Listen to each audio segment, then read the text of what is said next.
kita terbaca? Sudah kelihatan ya? Ya, bismillah kita mulai ya. Ya, mengenal lebih dalam anak-anakku, ya. Jadi dalam ya peran kita sebagai orang tua tentu kita mumpung nih pandemi, mumpung kita di rumah ya, tidak terlalu banyak kegiatan di luar ya karena kita dibatasi mobilitas kita. Makanya kita lebih dalam aja mengenali anak-anak ya. Hindari masuk di otak kita itu kalimat-kalimat yang mengatakan nih gara-gara pandemi jadinya lebih sering sama anak-anak makanya jadinya jadi berantem. Itu hindari itu yang quotes-quotes kayak gitu di otak kita ya. Justru dengan pandemi ada waktu kita mengenal lebih dalam anak-anak kita ya, anak-anakku ya. Baik. Tentu ya, orang tua kan adalah panutan terbesar. Ini kesempatan juga untuk kita orang tua untuk terus mengupgrade diri kita ya. Dan kemudian perilaku dan akhlak orang tua itu dilihat, didengar, dan diperhatikan oleh anak serta direkam di benaknya. Ya, ini kita perlu pahami karena ini kerjanya otak. Nanti kita lihat otak bagian mana yang merekam ya semuanya ini. Ya, kemudian juga apa? Ya, orang tua membentuk peradaban dan beradab itu bukan keterampilan, itu adalah kebiasaan. Banyak sekali orang tua tanya sama saya, ya, bagaimana caranya Bu Aisyah supaya anak begini? Ya Bunda kasih contoh. Ajarin dan setiap hari dilakukan ya, lagi-lagi lakukan lagi. Dia masih belum bisa, ajarin lagi, nasihati lagi, besok lagi belum, ajarin lagi. Emang begitu ya, inilah yang nanti membentuk kebiasaan ya, karena hasil dari ya pendidikan, hasil dari pelajaran, hasil dari bimbingan binaan kita itu baru nanti terasa ya, atau dia mulai berbuah 10 tahun yang akan datang. Jadi terus saja ayah bunda ya. Tentu kita karena ada yang namanya institusi sekolah, kita dibantu oleh Bapak Ibu guru. Itu pun karena sekarang pandemi, Bapak Ibu guru hanya bisa membantu lewat jarak jauh. Jadi otomatis sekarang betul orang tua yang berperan membentuk peradaban. Ya, baik. Sekarang ini otak manusia. Semua modul saya itu saya pasti kasih lihat otak manusia supaya kita ingat bahwa Allah memberikan kita satu organ yang luar biasa ya, yaitu otak. Jadi ini ada otak besar, ada otak kecil ya. Kemudian otak ini Allah bagi dua. Ya. Ada belahan kanan, ada belahan kiri. Simpan di atas, paling atas tubuh kita, dalam kepala yang dilapisi banyak lapisan-lapisan untuk melindungi otak ini. Ya. Nah, kemudian di dalamnya itu ada neuron. Ya, ada namanya sel otak kalau bahasa kita ya. Tapi kalau kita kesepakatan bahasa Latin kita sebutnya neuron. Anatominya kurang lebih seperti ini. Dia terdiri dari kabel-kabel. Ya, ini ada kabel-kabel juga banyak. Bu Aisyah, repot banget sih belajar otak. Ayo mari kita analogikan saja ya. Jadi satu neuron ini kerjanya seperti satu komputer yang tercanggih di zamannya. Dan kata para ahli kita banyak banget ini. Kurang lebih 100 miliar lah. Sebab ada juga yang masih mengatakan 90 miliar, jumlahnya nggak 100 miliar. Ada yang bilang 95.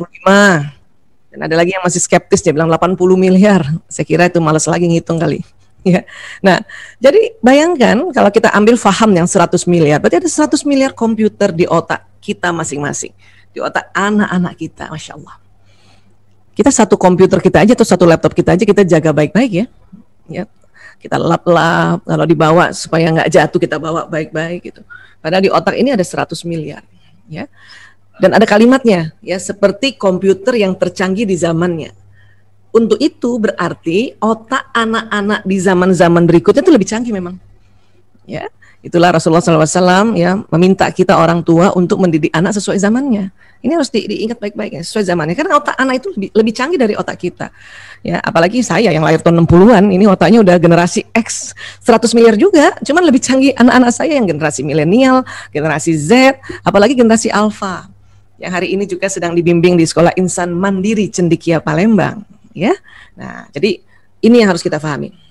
Dan kemudian sel-sel ini dia akan tersambung-sambung kabelnya. Bagaikan ini laptop, ini kabel-kabel ini nanti yang tersambung di stop kontak.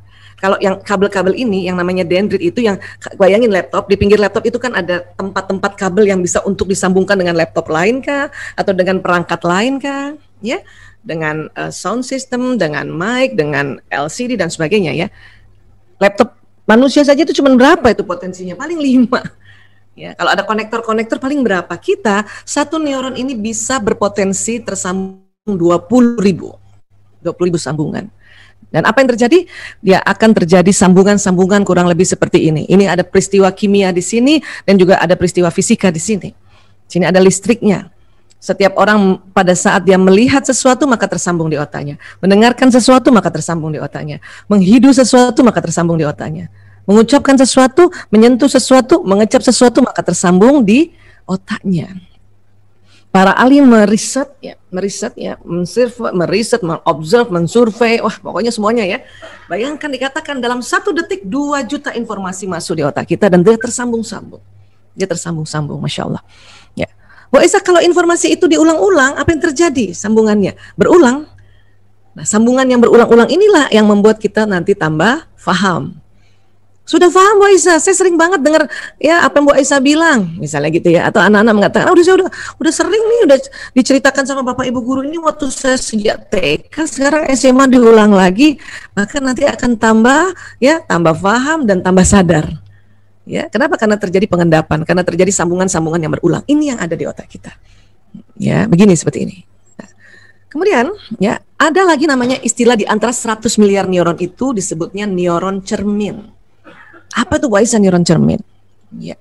Jadi para ilmuwan ingin menguraikan kaitan antara otak dan perilaku fisik, maka mereka mencari sel-sel dalam otak itu, ya. Mereka menemukan sejenis neuron dalam otak yang secara teoritis dapat dikatakan sebagai penyebab utama mengapa seseorang bisa belajar dengan mengamati orang lain. Ya. Nah, ini yang nanti kita bisa pahami. Ya, sebentar, ini hilangkah tidak ya? Masih ada ya. Saya substate dulu ya karena dia loncat. Kita punya neuron cermin ya, ayah bunda ya. Nah, sudah kelihatan lagi? Ya, baik. Bentar saya lihat dulu. Oke. Nah, kemudian apa lagi? Jadi ini namanya neuron cermin ya. Saya pindahkan dulu kalau nggak nanti item-itemnya masuk. Oke, baik. Atau mirror neuron ya. Jumlahnya berapa Bu Aisyah? Dikatakan jumlahnya ya kurang lebih 30% dari yang 100 miliar tadi. Banyak itu. Ya, banyak kan? Nah, kurang lebih di sebelah mana itu neuron cermin Bu Aisyah? Kurang lebih di sini. Jadi kan di otak nih kan tadi terbagi 2 ya, otak besar, otak kecil. Nanti otak besar terbagi-bagi. Ya dia sudah terbagi belah kanan, belah kiri, nanti terbagi-bagi. Yang merah ini kita sering sebutnya bagian depan. Atau kalau bahasa Latinnya lobus frontalis. Ya, ini kesepakatan para ahli internasional untuk kita menyebut organ-organ tubuh kita ini pakai bahasa Latin atau bahasa medis supaya lebih universal saja ya. Nah, tapi apapun itu ini Allah mendesain otak kita nih paling depan ini lobus frontalis. Disinilah nanti ada neuron cermin. Dan disinilah nanti setiap kita memberikan ajaran pada diri kita kah, pada anak kita kah, lewat penglihatannya, lewat pendengarannya, atau lewat perasanya dan sebagainya, nanti masuknya tersambungnya di neuron ya, neuron yang ada di lobus frontalis, baik yang neuron yang cermin maupun neuron yang bukan cermin. Kalau neuron cermin itu ya namanya juga bercermin kan, dia melihat orang tuanya, ya melihat gelagat ibunya, perangai bapaknya, ya perangai bapak ibu guru itu masuk di situ. Sadar atau tidak sadar, atau biasanya disebut bekerja secara bawah sadar. Ya. Nah, kemudian dari otak ke badan ini ada sistem saraf. Ini berulang kali saya kasih tahu kayak gini. Kenapa? Karena ini di tubuh kita, ya. Dan ini nggak berubah-berubah ini. Paling kalau ada yang berubah itu ya sarafnya kejepit kah, atau sarafnya ya dia mencong sedikit gitu ya. Tapi inilah tubuh kita dan kita harus kenali cara kerja tubuh kita. Ya, jadi dari otak ini akan keluar sistem saraf ke batang otak dulu, ke tulang belakang, nanti tulang belakang ke seluruh tubuh, bahkan ke wajah, ke leher, ke seluruh tubuh sampai ujung-ujung jari, kaki, jari, tangan. Ya. Dan sistem saraf ini kerjanya kayak kabel listrik. Dia jalan listrik di sini dan membawa pesan apa yang ditangkap oleh indera-indera untuk direkam di otak, dan juga nanti yang sudah ada di otak juga nanti akan pesan itu jalan lewat sistem saraf ini untuk membentuk sebuah perilaku. Ya. Nah, jadi kalau gitu Bu Aisyah, ya apa yang anak-anak pelajari ini sangat bermanfaat nggak? Oh iya, apalagi masih muda.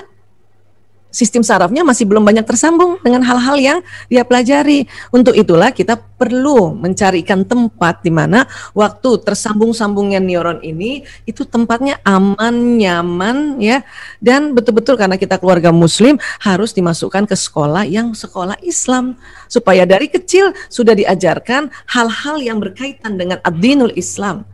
Kemudian budayanya budaya Islam, konsep-konsepnya konsep Islam, agar apa? Agar tersambung otaknya anak-anak.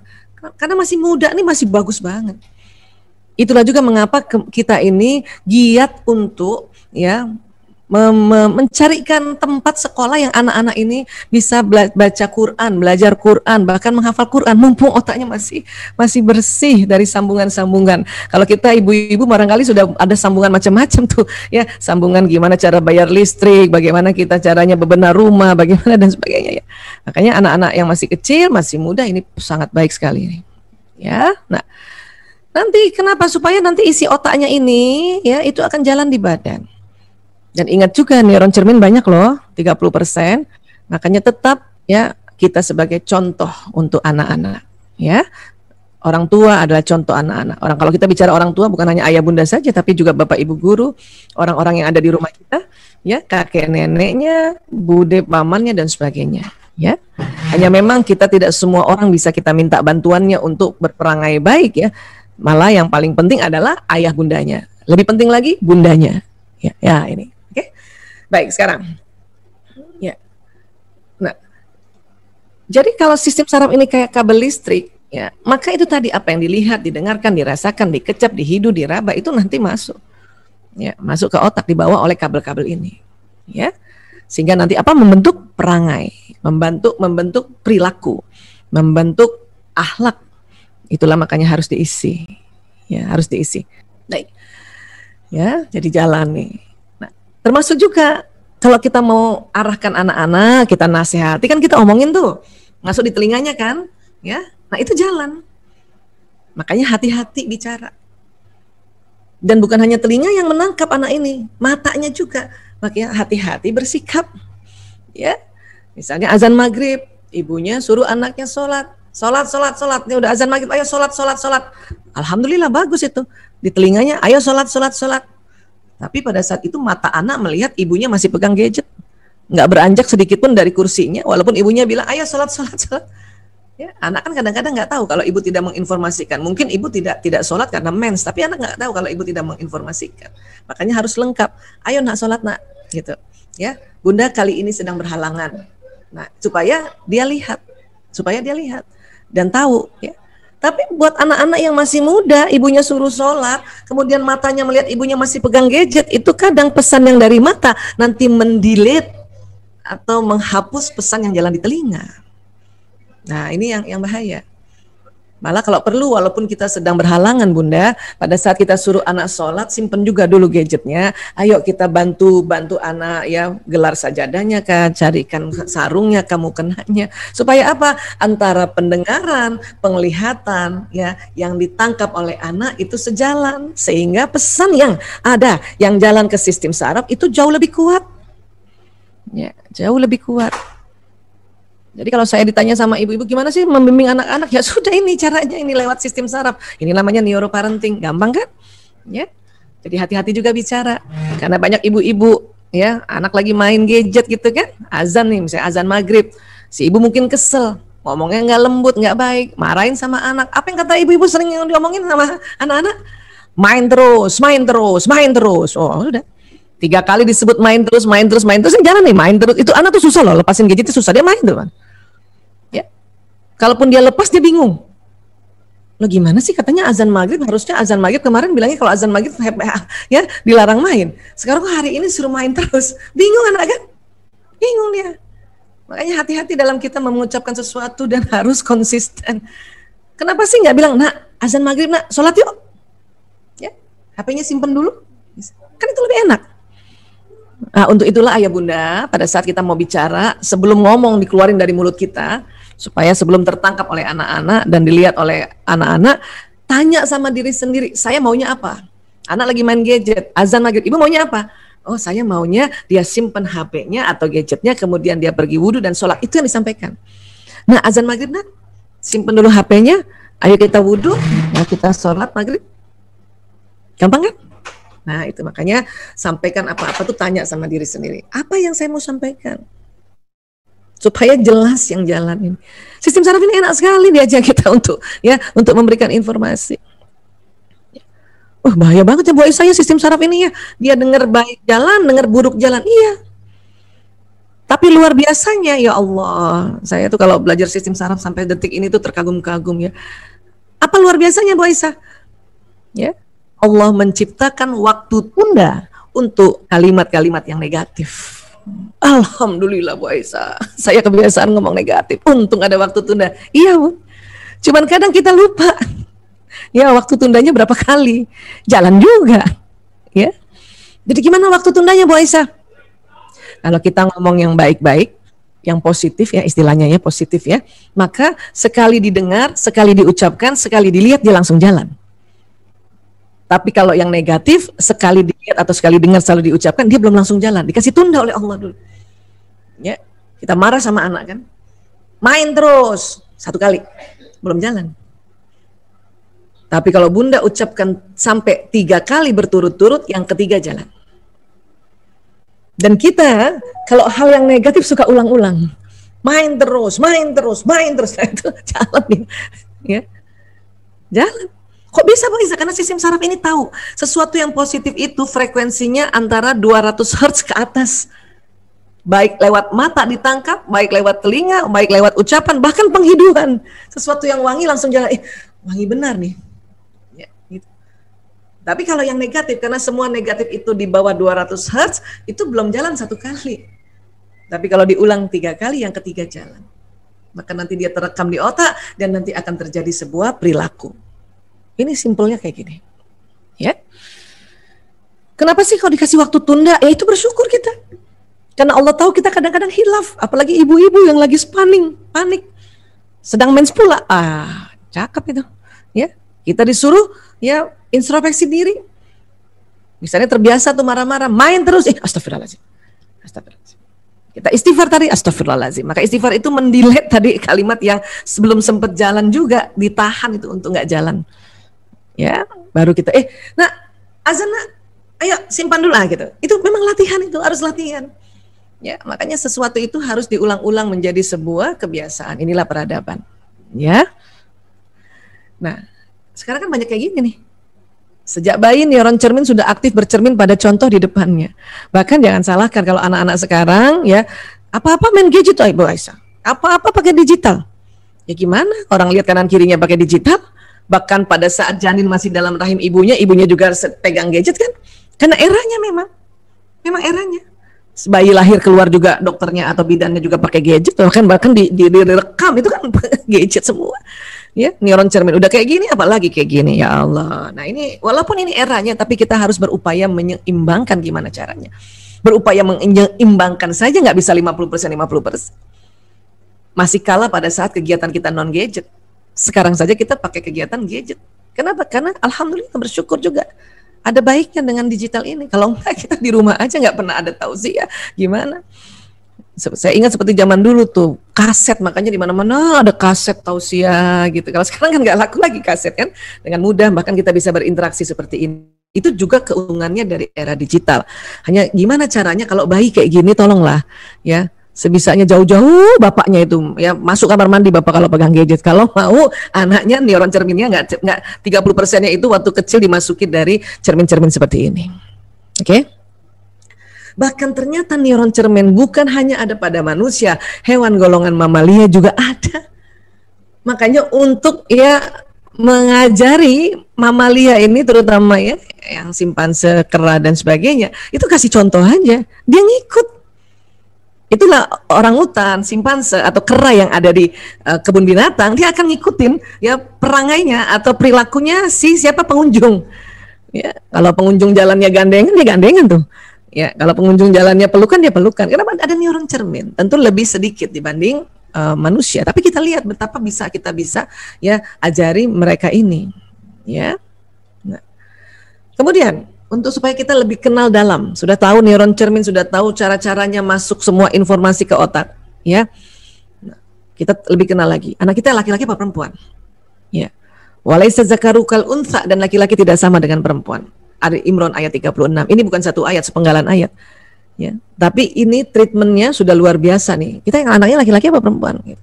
Karena memang beda. Apanya beda Bu Aisyah? Ada fitur-fitur berbeda antara laki-laki dan perempuan Allah desain. Ya. Contohnya apa Bu Aisyah? Ini ada penelitian tahun 99 di King's College London, ya, atau dulu namanya Institute of Psychiatry London. Apa yang berbeda? Paling gampang sekali mendeteksi perbedaan antara laki-laki perempuan itu lokasi mengendalikan bicara dan bahasa. Ya, saya yakin ayah bunda, saudara-saudaraku juga sering dengar saya bicara seperti ini ya di beberapa seminar umum atau kenapa? Karena saya suka ulang-ulang untuk tambah paham kita. Karena biarpun kadang-kadang ulang-ulang, ibu-ibu juga masih aja menuntut anak laki, ya seperti anak perempuan kalau bicara. Ya, hati-hati. Ya, apa sih yang berbeda? Nah, ini otak laki-laki, ini otak perempuan. Tadi kita sudah belajar otak terbagi dua, belahan kanan, belahan kiri, belahan kanan, belahan kiri. Apa yang berbeda Bu Aisyah? Lihatlah ini, ya kita warna orange ini. Ya, kalau kita orang Sumatera bilang tengok nih, ya warna orange pada laki-laki hanya di belahan kiri, pada perempuan kiri dan kanan. Apa pula nih Bu Aisyah? Ya, ini adalah area Wernicke dan Broca, lokasi bahasa, bicara, kata-kata. Laki-laki cuma sebelah kiri, perempuan kiri kanan. Ya, inilah yang mendasari perempuan mampu bekerja sambil bicara Pak Izi. Jadi karena kita punya otak bicaranya Allah desain kiri dan kanan. Walaupun kanan memang nggak banyak, tapi laki-laki cuma di kiri saja. Ya, inilah akhirnya ya ilmuwan itu menghitung-hitung diklik gitu ya. Ternyata laki-laki dalam sehari mengatakan antara 2.000 sampai 4.000 kata, 1.000 sampai 2.000 bunyi vokal, 2.000 sampai 3.000 gerakan tubuh. Jadi rata-rata jumlah komunikasinya 7.000 laki-laki. Ini laki-laki yang sudah mulai besar ya, sudah mulai akil balik. Kalau masih anak-anak masih sepertiganya, ya. Tapi suami saya enggak 7.000 kayaknya Bu Aisyah. Sedikit sekali dia bicara. Mungkin yang 5.000. Bisa jadi suami ibu yang istilah orang sekarang pendiam. 5.000 ya, cuman ini aja katanya 2.000, bunyi vokalnya 1.000, gerakan tubuhnya cuman 2.000. Tapi suami saya Bu Aisyah senang bicara. Itu mungkin juga watak pembicara yang ekstrovert. Ya, kurang lebih yang 9.000 itu. Tapi memang rata-rata 7.000. Terdiri dari ini ya, bukan kata-kata saja nih. Komunikasi ini semua termasuk gerakan tubuhnya.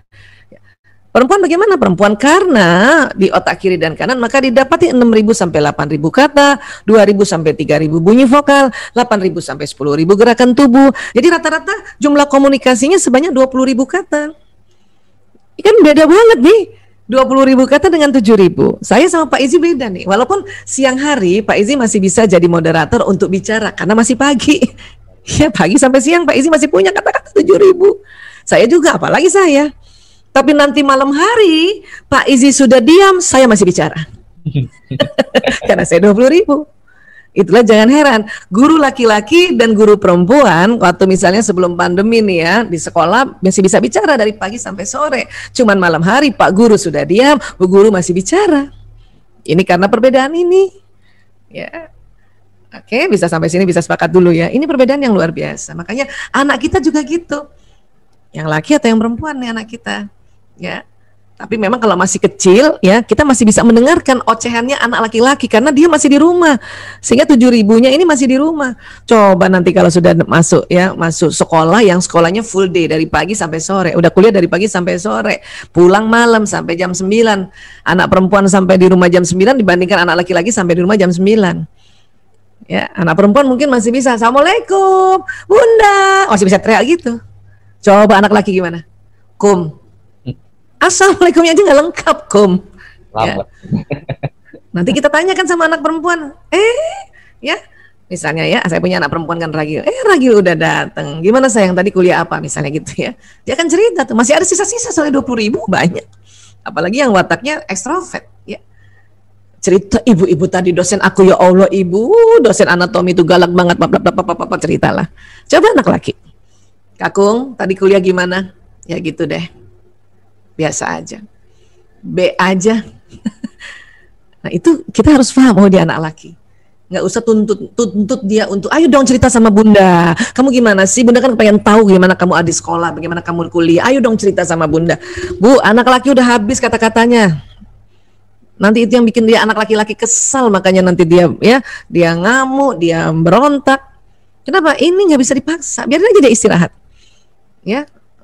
Ya udah nak, alhamdulillah, terima kasih kamu selamat sampai rumah ya. Kalau mau makan ada di meja ya nak, ibu sudah rapikan ya. Misalnya dia datang setelah waktu makan malam ya. Udah nanti dia paling makan nggak bunyi tuh makan, habis itu tidur istirahat. Ya besok lagi baru 7.000-nya ya terkumpul kembali. Nah gitu. Itulah makanya dalam kondisi pandemi kan anak-anak nggak kuliah di luar. Ya anak saya kumpul nih. Kecuali yang bertugas dokter ya, yang anak pertama dan kedua. Yang ketiga kuliah kedokteran, yang memang ngomongnya cuma sedikit, yang 5.000 kata, dulu kalau pulang kuliah ngomong nggak ada, sekarang udah bisa ngomong. Itu lagi bersyukur kita. Alhamdulillah. Kalau anak perempuan sih emang banyak nih 20.000. Bahkan ada yang 24.000 karena dia wataknya ekstrovert. Bu Aisyah sih kok nggak banyak ngomong ya? Ya ibu nggak banyak ngomong, tapi banyak gerakan tubuh. Ya berarti ibu yang kategori wanita pendiam yang 16.000. Dan ada satu juga riset dari para ilmuwan ini apa? Wanita bila dalam sehari komunikasi kurang dari 16.000 kata, maka tidur malamnya tidak nyenyak. Allahu Akbar. Ya, sekali lagi kita bersyukur di masa pandemi, ya anak-anak kita yang ajarkan sendiri sebagai bundanya, bunda juga walaupun masih juga nyetrika sendiri, mencuci sendiri, masak sendiri dan sebagainya. Tapi insya Allah itu cukup 20.000 itu, Bun. Bahkan 16.000 cukup supaya bunda malam tidurnya nyenyak, enak, pagi-pagi subuh-subuh bangun segar. Ya, kan ini asik kan kalau kayak gini. Ya. Nah, baik, kemudian apa lagi? Otak dibelah. Ini ada yang di tengah ini. Berkali-kali juga saya sudah sampaikan secara umum, tapi sekali lagi saya suka ulang-ulang. Bukan buat Bapak Ibu, bukan buat saya, buat saya sendiri kok. Kenapa? Ngingetin di otak saya bahwa Aisyah, otak perempuan tuh beda sama laki-laki. Kok harus diulang-ulang Bu Aisyah? Ya karena saya taunya udah gede, bukan waktu kecil. Karena ilmu ini juga baru masuk di Indonesia 2006. Yang mana sih Bu Aisyah ini corpus callosum? Corpus callosum itu yang mana sih kalau di otak ini kurang lebih kayak gini, 3 dimensi kita lihat ya. Nah ini, dia di tengah. Ada laki-laki punya, perempuan punya. Tapi perempuan lebih lebar sedikit, 30%. Artinya apa Bu Aisyah? Artinya corpus callosum ini kan yang menghubungkan ya otak kiri kanan. Coba kita lihat, perhatikan ya, lihat ya. Jadi corpus callosum ini tengah, ini yang menghubungkan otak kiri kanan, karena otak kiri kanan itu terbelah sebetulnya. Kalau karena perempuan lebih lebar, maka otak kiri kanannya perempuan itu lebih tersambung lebih banyak nih. Ya. Ini penelitiannya Dr. Roger Groski, PhD. Ya, dia yang senang mau tahu lebih detail lah ini dia. Ya, ini. Oke. Dampaknya apa, Bu Aisyah? Ya dampaknya wanita mampu mengerjakan berbagai pekerjaan yang tidak saling berhubungan dalam satu waktu. Ini kan nggak saling berhubungan nih. Hari ini juga Bunda mungkin ada yang sambil masak dengerin kita punya seminar hari ini. Nah itulah enaknya seminar online. Mungkin sambil mencuci, mungkin sambil menyetrika, itulah keberuntungannya seminar online. Makanya saya tetap anggap ini satu keberuntungan. Walaupun perlu juga nanti setelah seminar kita buka juga dulu supaya apa, dada-dada. Karena itu silaturahimnya. Kalau misalnya Bunda nggak sempat buka kamera, ya mungkin suara lah menyapa, nggak apa-apa juga. Barangkali Bunda pakai daster, makanya istilahnya gangster, geng daster. Tapi kalau mau nyapa, biarinlah pakai mukena lah, geng mukena gitu. Dada-dada, Bu Aisyah misalnya gitu. Ya Pak Izi, terima kasih kan gitu. Itulah silaturahim kita sekarang. Di era pandemi ini harus kreatif. Makanya saya senang tuh kalau di akhir acara saya suka sapa satu-satu dulu yang kameranya terbuka ya, punten yang kameranya terbuka karena nanti nggak kelihatan wajahnya. Sama aja kayak denger YouTube doang kan. Nah ini ya. Ini juga yang harusnya kita bersyukur ibu-ibu bahwa Allah sudah desain otak kita. Sudahlah ngomongnya banyak 20.000 tadi ya komunikasinya, otak tengahnya tebal. Terus apa lagi? Yang bikin capek itu kita karena ngeluh terus. Apa-apa aku. Ya. Bapaknya cuma duduk baik, misalnya gitu ya. Nah, itu yang beda sih otaknya, Bu. Oke? Dan begitu juga anak perempuan, dia multitasking. Kalau main sambil ngomong, bisa begini nih perempuan ini. Ya. Tuh, sambil ngomong anak perempuan. Jadi kalau Bunda punya anak perempuan masih kecil dan sambil main sambil ngomong, itu dalam hati kita bilang, ya Allah perempuan banget. Ya, sudah jangan dikomen, jangan langsung kita merasa ya main-main aja, ngomong-ngomong aja, nggak bisa begitu. Anak perempuan memang begini dari kecil itu otaknya. Ya, nah, laki-laki bagaimana? Laki-laki dibuat otaknya untuk pekerjaan khusus oleh Allah. Jadi pada saat laki-laki fokus pada pekerjaan di depannya, setelah 10 menit ke atas otaknya konsentrasi dan pendengarannya menurun. Setelah 10 menit ya. Ya, laki-laki hanya dapat mengerjakan satu pekerjaan dalam satu waktu. Dia nggak bisa multi kayak kita gitu. Kalau dia paksa begitu memang bisa, tapi capek banget otaknya. Ya, Nah, makanya dikatakan ketika pria membaca koran, baca buku, pegang gadget, dan nonton TV, pria tidak mendengar apa yang dikatakan wanita. Itu juga yang mendasari kenapa ibu-ibu panggil suaminya yang sudah asik melihat fokus ke depan, nggak bisa cuma 1 kali, minimal 3 kali. Itu juga pada anak laki-laki. Abi, istri kan kalau panggil suaminya kepengennya cantik Pak Izi. Cuman karena nggak ngerti ilmunya, waktu panggil cantik nggak nengok, nah itu 1 oktav kita punya suara. Abi, jadi pas suaminya nengok, muka istrinya sudah tidak cantik. Makanya banyak bapak-bapak tanya sama saya, Bu Aisyah, saya heran, kenapa istri-istri kalau manggil itu marah? Saya cuma bilang sama bapak-bapak, Pak itu panggilan keempat Pak. Yang istri bapak cantik panggilan pertama sama kedua. Apalagi dia nggak punya ilmu, marah lah Pak. Ya, kalau kita panggil baik-baik udah cantik nggak jawab, nggak punya ilmu lagi ya Pak. Sekarang gimana Bu Aisyah kalau sudah punya ilmu? Nah harus berubah dong. Itu gunanya kita belajar. Saya pun juga demikian begitu. Saya tahu ilmu ini baru 2006 Bunda, ya. Nikahnya 92. Bayangin 92 sampai 2006 kesel hanya gara-gara begini. Padahal saya juga dokter, suami saya dokter, tapi ilmu ini kan baru masuk, baru diriset tahun 99 tadi. Ya kan? Baru masuk disebarkan seluruh dunia 2006. Ya, so Indonesia Jurnal dan bukunya juga 2006. Ya kan? Makanya langsung berubah. Gimana cara berubahnya? Maka setiap saya panggil suami atau panggil anak laki-laki, apa yang saya lakukan? Pertahankan senyum sampai panggilan kelima. Ayah, halo ayah. Nah, itu pertahankan senyum sampai panggilan kelima. Insya Allah bapak-bapak nengok kalau nggak ketiga, keempat dan kita masih cantik. Itu yang namanya belajar. Ya, kalau misalnya sudah tahu ini, kemudian juga masih marah-marah, itu cuma baru tahu, belum paham. Masih syukur sih daripada udah nggak tahu nggak paham pula, ya. Nah, oke. Dan kalau mau memberitahu pada suami untuk bahwa makanan sudah siap, tolong tidak sambil lalu. Laki-laki tidak bisa kalau dia sudah konsentrasi. Abi, ayo kita makan. Cuman sambil lalu.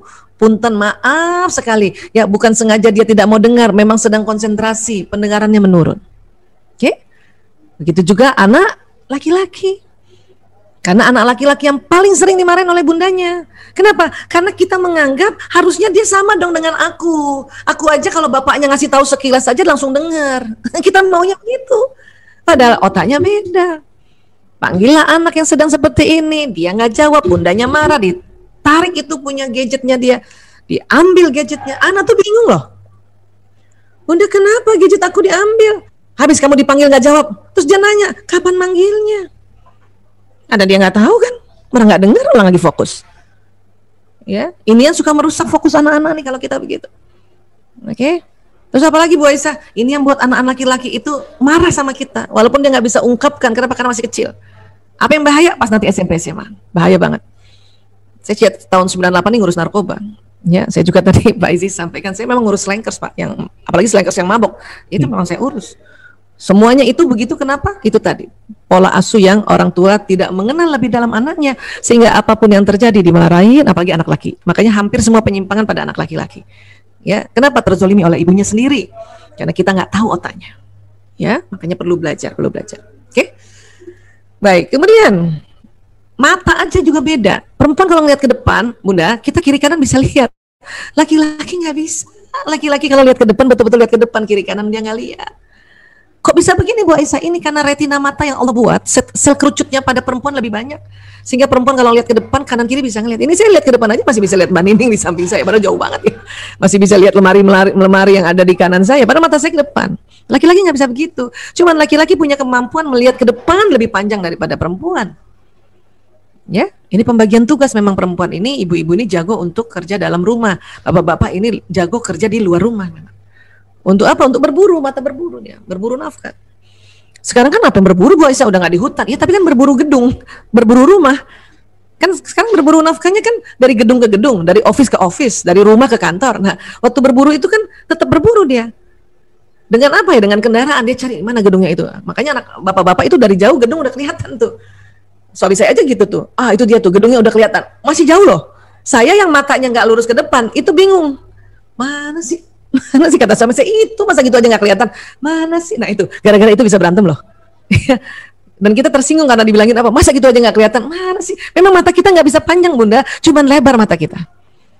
Itulah makanya Bunda kalau lagi masak di dapur, matanya ada di masakan, maaf ada tikus lewat Bunda lihat, Ada kecoa lewat, bunda lihat padahal matanya bunda dimasakkan. Ini pembagian tugas oleh Allah untuk perempuan jago menjaga sarang. Dan begitu juga pada anak laki-laki. Jadi kalau punya anak laki-laki, dia sedang konsentrasi di sini, bunda berdiri di sampingnya atau ibu guru berdiri di sampingnya, dia nggak lihat. Ya. Bayangkan, sudahlah matanya lurus, kalau dia fokus 10 menit, pendengarannya menurun. Makanya nggak lihat.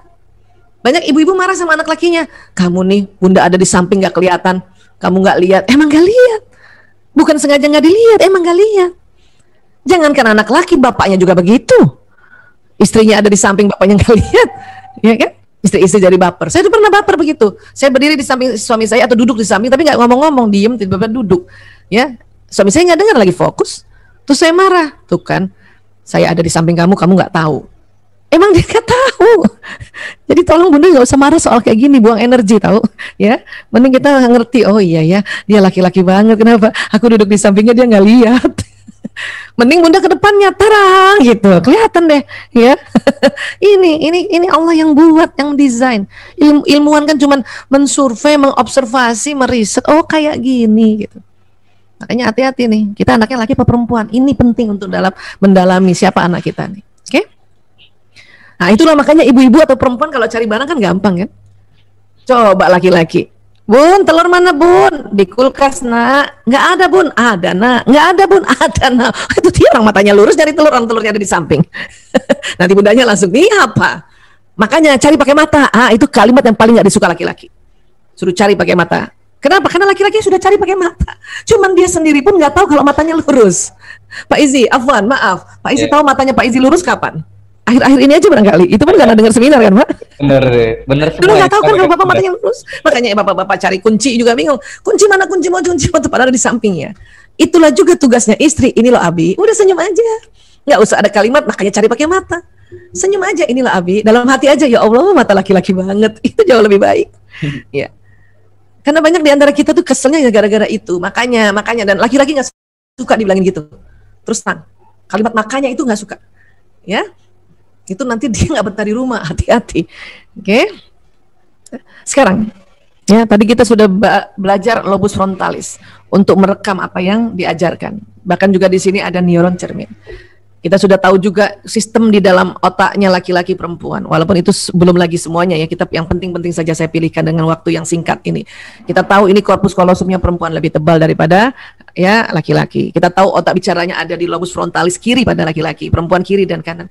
Sekarang untuk lebih dalam lagi, ya kita juga sudah tahu tadi retina matanya, telinganya dan sebagainya. Sekarang lebih dalam lagi apa? Kita mau tahu tentang apa yang ada di sini nih, bagian kuning ini namanya lobus paretalis. Paretalis di tengah dia. Dan ada kanan kiri. Ada apa di situ Bu Aisyah? Iya ada neuron-neuron. Tapi isinya apa Bu Aisyah? Nah ini yang luar biasa. Ditemukan di sini isinya apa? Watak bawaan dan bakat. Multiple intelligence itu ya kurang lebih ada di sini. Nanti dia berinteraksi yang di depan, berinteraksi ke belakang, ya ke tengah dan sebagainya. Tapi neuron-neuronnya itu Allah sudah kasih data-datanya di sini. Itu sudah ada. Ya. Kalau kita bicara masalah takdir itu dianalogikan sebagai program, takdir kodarnya manusia ada di sini memang lobus paretalis. Sini, di sini, di sini. Temporalis, occipitalis ini dan otak kecil. Memang yang di lobus frontalis dia sistem saja sudah ada, data belum ada. Nah, itu yang kita masukkan. Ya. Makanya anak sebagai kertas putih orang tuanya yang menuliskan itu yang ini, yang bagian merah ini di frontalis tadi. Itulah gunanya kita masukkan sekolah yang baik, ya, nuansa lingkungan yang baik. Yang mahal kan kita beli lingkungannya. Ya, jangan sembarangan cari lingkungan rumah. Kalau kita tahu di lingkungan rumah ya tetangganya ada bandar narkoba banyak, itu sebaiknya bismillah minta doa sama Allah ya, lapangkan rezeki untuk pindah cari. Sekarang alhamdulillah kan banyak sekali di mana-mana itu membuat sebuah pemukiman yang pemukiman yang aman nyaman. Ya.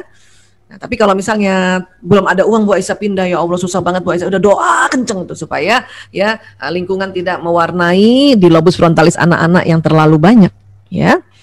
Kita aja, ya makanya nih pandemi disuruh anak-anak nggak kemana-mana, itu kesempatan lagi kita isi lobus frontalisnya. Dan sekarang kita sudah masuk ke lobus paretalis. Kita harus tahu juga watak bawaan anak ini apa, bakat apa. Tapi sekali lagi hari ini tidak bisa detail, karena apalagi bakat ya, bakat ini ada modul tersendiri dan itu harus dibahas lebih dalam ya. Cuman watak yang saya mau singgung dulu supaya apa? Supaya ayah bunda ini sudah bisa deteksi, ya boleh ya. Nah, dan ingat watak itu diturunkan melalui genetik. ada di kromosom ayah bunda. Kromosom ini ada namanya ya, DNA. Dalam DNA ada gen. Ya. Nah, si ibu membawa kromosom seksnya itu ya istilahnya ya XX. Bapak XY. Apa sih itu Bu Aisyah, kayak apa sih bentuknya? Nah, kurang lebih kayak gini. Ini pembesaran pakai mikroskop elektronik. Kenapa disebut X? Karena bentuknya kayak X. Kenapa sih disebut Y? Karena begini nih, pada laki-laki gini nih. Pak Izi kromosomnya X sama seperti ini. Cuman kata ilmuwan, apa namanya ini? Ya sudah, ini karena dinamakan X, kita namakan saja Y ini. Walaupun nggak Y banget. Ya, di dalamnya apa ini? Benang-benang. Ya, benang-benang DNA, benang-benang gennya di situ. Ya, oke. Nah, ini ya, gen itu DNA itu dia membawa pesan. Pesan apa? Pesan yang dari bapak ibu kita ini dengan leluhur ke atas. Sampai berapa Bu Aisyah? Sampai 7 kurang lebih gitu. Kalau kita belajar ilmu genetika, ya. Nah, misalnya ibu, ya, ibu saya namanya Ibu Hermina binti Ishak. Ya, beliau ini memang lahirnya di Makassar, tapi dia punya ayah. Ya, dan kemudian ayahnya ini dari kakeknya ayah, bapaknya ayahnya itu dari Kayu Agung tuh. Jadi ada genetika Kayu Agung itu masuk juga ke saya, walaupun sekian berapa persen karena saya sudah perpaduan lagi dari ayah saya yang orang Bugis Makassar. Ya, jadi sifat-sifat Kayu Agung ada pula di saya. Katanya itu tadi, Bu Aisyah kalau ketawa kayak orang Kayu Agung. Ya, dan itu saya nggak bisa rem, orang itu ada di genetika saya. Ya, karena ada yang protes juga, Bu Aisyah kalau ketawa jangan gede-gede. Lah gimana itu ada di gen? Ini aja udah ditahan-tahan. Ya, oke. Nah, kemudian selain informasi bentuk rambut, kulit, mata dan sebagainya, itu jadi juga watak, temperamen dia masuk ada di sini. Ya, dan kemudian nanti dipetakan di dalam otak. Dan tapi jangan salah ya, semua sel-sel di tubuh kita ini di inti selnya ada genetika. Ya, itulah makanya mengapa bisa kelihatan watak seseorang dari wajahnya, dari perangainya, dari senyumnya, dari sudut matanya, dari sudut bibirnya. Itulah kalau jangan heran kalau nanti ayah bunda, bapak ibu guru sudah belajar konsep watak, bisa mendeteksi, oh anak saya yang ini nih, murid saya yang ini nih, oh pak guru yang ini. Ya, tapi tentu harus ngerti dulu konsepnya. Oke? Nah, dalam Islam bagaimana? Ini ada di Al-Isra ayat 84, bahkan ini duluan dibanding penelitian-penelitian. Ya. Bismillahirrahmanirrahim. Qul kullu ya'malu ala syakilatihi. Farabbukum a'lamu biman huwa ahda sabila. Katakanlah wahai Muhammad, setiap orang berbuat sesuai dengan pembawaannya masing-masing. Nah, inilah pembawaan masing-masing, inilah yang ditemukan oleh ilmuwan, inilah adalah teori genetika. Ya. Dan ingat, setiap yang dibawa itu semua pasti bagus. Kenapa? Karena Allah tutup ini ayat ini, farabbukum a'lamu biman huwa ahda sabila. Maka Tuhanmu lebih mengetahui siapa yang lebih benar jalannya. Itulah kita nggak boleh banding-bandingin, termasuk bandingin diri kita. Kemarin ada ibu-ibu kesel sama anaknya. Kenapa? Karena merasa waktu si ibu itu di usia yang seperti itu nggak kayak gini. Itu jangan dibandingin begitu, Bu. Anak nggak suka dibanding-bandingin. Ya, termasuk dengan kita, bunda dulu, ayah dulu, itu langsung anak-anak langsung bales, boring. Anak sekarang apalagi jujur, ya. Kalau kita mungkin dulu orang tua kita cerita juga boring, tapi kita nggak berani ngomong kayak gitu. Itu juga era itu budaya pada era itu. Sekarang budaya pada era ini apa kejujuran, ya. Kita ngomong udah ulang-ulang boring kata anak-anak. Ya, kalau anak saya begitu saya langsung dalam hati saya, ya Allah jujur banget. Ya, nah, oke. Baik, kemudian Allah juga ya berfirman di Asy-Syam ayat 8 dan 9 ya. Bismillahirrahmanirrahim. Fa'alhamaha fujuraha wa taqwaha. Maka Allah mengilhamkan kepada jiwa itu jalan kefasikan dan ketakwaannya. Ilmu neuroscience mengatakan jiwa itu Tuhan taruh di otak. Makanya disebutnya jiwa di otak. Dan di situ ada jalan kefasikan dan ketakwaan. Inilah para ahli yang mengistilahkan ada kelemahan dan kekuatan di dalam jiwa itu. Ya, dan Allah juga sudah kasih caranya. Qad aflaha man zakkaha. Sesungguhnya beruntunglah orang yang mensucikan jiwa itu. Ya, tentu cara mensucikannya selalu ingat Allah. Kita selalu beristighfar. Setiap ada kelemahan, astagfirullahaladzim. Ya, setiap ada kelemahan kita astagfirullahaladzim, itu mensucikan. Termasuk juga kita belajar, kita kaji apa sih itu dalam rangka mensucikan kita. Ya. Nah, jadi di sini tadi sudah dikatakan ada watak bawaan. Ya, watak pembawaan, ya, dan tentu juga ada bakat. Nah, kemudian itu tadi ada jalan kefasikan dan ada jalan ketakwaan. Itulah para alim mengatakan ada kelemahan dan kekuatan. Di sini memang Ada itu. Gak usah diajarin sama orang tua juga, dia udah ada ketakwaannya. Tinggal di apa? Tinggal diakses, tinggal diperkuat neuronnya tadi, disambung-sambungin neuron kabelnya. Dengan apa? Dengan ucapan pujian, dengan ucapan penguatan, dengan perilaku penguatan, dipeluk misalnya, ya, dengan dilakukan memberikan satu gift barangkali sebagai penguatan bahwa oh, itu tuh bagus nak, kuat itu bagus, itu ketakwaan, kekuatan itu maksudnya, ya. Tapi Bu Aisyah, saya kok udah umur kayak gini, umur berapa emang Ibu? 40-an, yang 40-an lah ini. Kenapa? Rasanya kok watak saya udah nggak kayak waktu kecil ya? Apakah berubah watak saya? Tidak berubah. Watak bawaan tetap ada di sini. Cuman dia diukir. Makanya itulah istilahnya dibentuk karakternya. Lewat apa? Lewat ilmu-ilmu yang kita serap di lobus frontalis. Bahkan terkadang karena kita sudah menikah dengan pasangan yang wataknya beda, maka watak pasangan masuk di dalam lobus frontalis kita. Maka itu istilahnya watak pembelajaran. Ya. Tapi watak bawaan tetap ada di sini, dia masih makin kuat, dia kuat. Ya. Misalnya nih, saya orang introvert yang biasanya selalu maunya di rumah, tapi karena suami saya ekstrovert, ya bayangin udah sekian puluh tahun menikah, akhirnya ya dalam 7 hari saya nggak di rumah, dalam 7 hari adalah 2 hari keluar, itu namanya waktu pembelajaran, itu yang keluarnya tadi, ya karena sudah umur. Tapi kalau masih kecil anak kita, apalagi masih TK, SD, itu masih sangat bisa dilihat watak bawaannya, jelas banget. Itulah dalam ilmu-ilmu teori watak, kalau teman-teman psikolog membuat sebuah ya form atau membuat sebuah tes tentang watak, kita disuruh ingat waktu masih kecil. Ya, ingat-ingat waktu masih kecil, kebiasaan waktu kecil. Ya SD lah, kalau mungkin TK nggak ingat, SD atau SMP. Karena itu akan mendekati ya terhadap ya identifikasi dari watak bawaannya gitu. Tapi kalau kita usia udah di 40, apalagi 40 ke atas, ya 30 ke atas saja sudah mulai ada pembelajaran. Makanya suka bingung sendiri, kok semuanya udah ada di watak saya ya kan gitu. Ya. Nah sekarang karena anak-anak masih kecil, kita cari ya watak bawaannya apa ya, boleh? Ya. Bu Aisyah, kan katanya kita semua harus uswatun hasanahnya Rasulullah SAW. Betul. Itulah makanya harus lobus frontalis ini, pembelajarannya ini kita masukkan tentang bagaimana Rasulullah itu.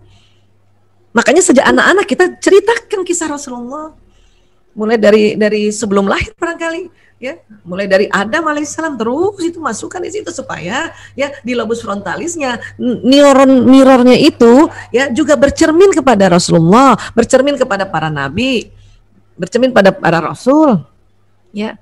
Karena neuron cermin itu bisa juga bukan hanya lewat mata, bukan lewat telinga.